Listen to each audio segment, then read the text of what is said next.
Popova is an associate professor of political science at McGill University. She joins me now live from Montreal in Canada. Great to have you here with us on TRT World. So no one is a stranger to the fact that Russia has long been considered America's top adversary. The U.S. has consistently supported Ukraine and opposed Russian aggression. Yet today we see similarities between Washington and Moscow's position on Ukraine. Both seem willing to carve up Ukrainian territory and also reject NATO membership for Ukraine. So how did we get here?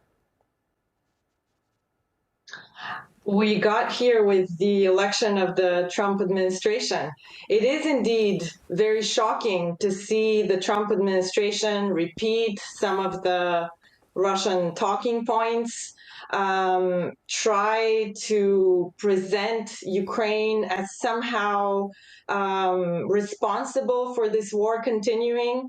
It's very important for viewers to always remember that the war can end today if Putin decides to withdraw its army from Ukraine and leave the territory of its sovereign neighbor. And it seems that Putin has managed to get Donald Trump's ear and to present this as some sort of difficult, intractable problem, when in fact Russia could simply stop attacking Ukraine any day it decides to do so.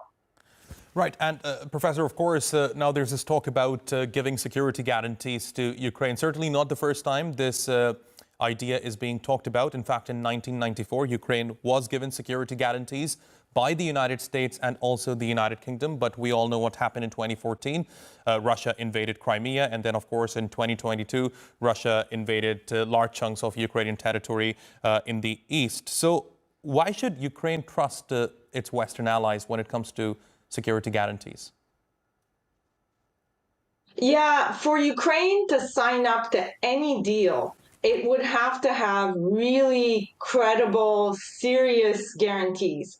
It cannot afford to give up another chunk of its territory to Russia. And let's also remember that right now, what Putin is asking for is not the territory of Ukraine that he de facto controls. He is going so far as asking Ukraine to withdraw from territory that is fully in Ukrainian control and hand it over to Russia. So it's a very cheeky demand from the Russian president. And that's actually even just the opening demand. He is not even pretending that control of Donbass is the end point that he's interested in. And as your viewers heard from the Moscow correspondent, Moscow is still committed to taking all of Ukraine. When they talk about the root of the war, what they mean is an independent and sovereign Ukraine, which is a thorn in the side of the Kremlin. So in order to solve this issue, Ukraine would need absolutely ironclad security guarantees from its allies. Otherwise, they might as well continue fighting.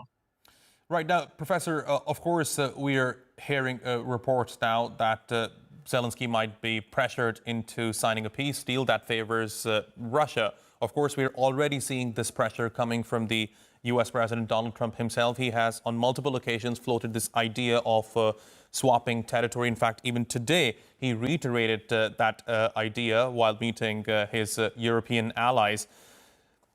What I wonder is the fact that when we talk to Ukrainians on the ground, the majority, they don't want to cede any territory to Russia. In fact, according to a poll conducted by Kyiv Institute of Sociology not long ago, more than 70% of Ukrainians said no when they were asked whether or not any Ukrainian territory should be ceded to Russia. And more than 50% said no when they were asked whether or not territory that Russia controls in Ukraine should be ceded to Russia.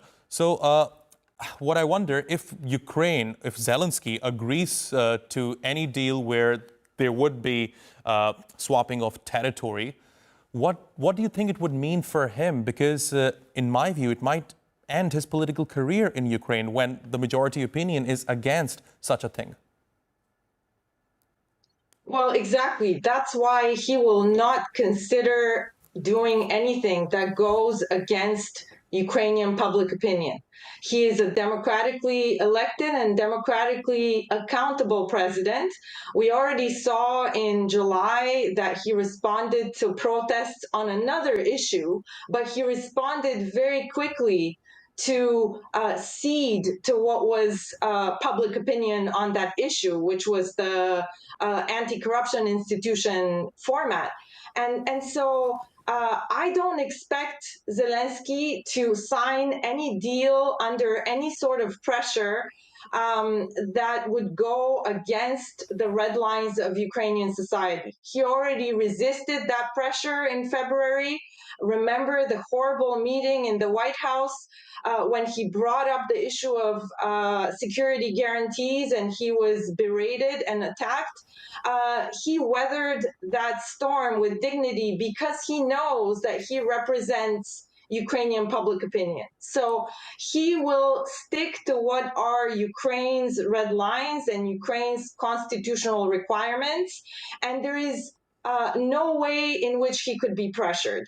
The Trump administration is constrained from helping Russia even more. They're already helping, but they can't cross some red lines either, because public opinion in the U.S. is largely on Ukraine's favor.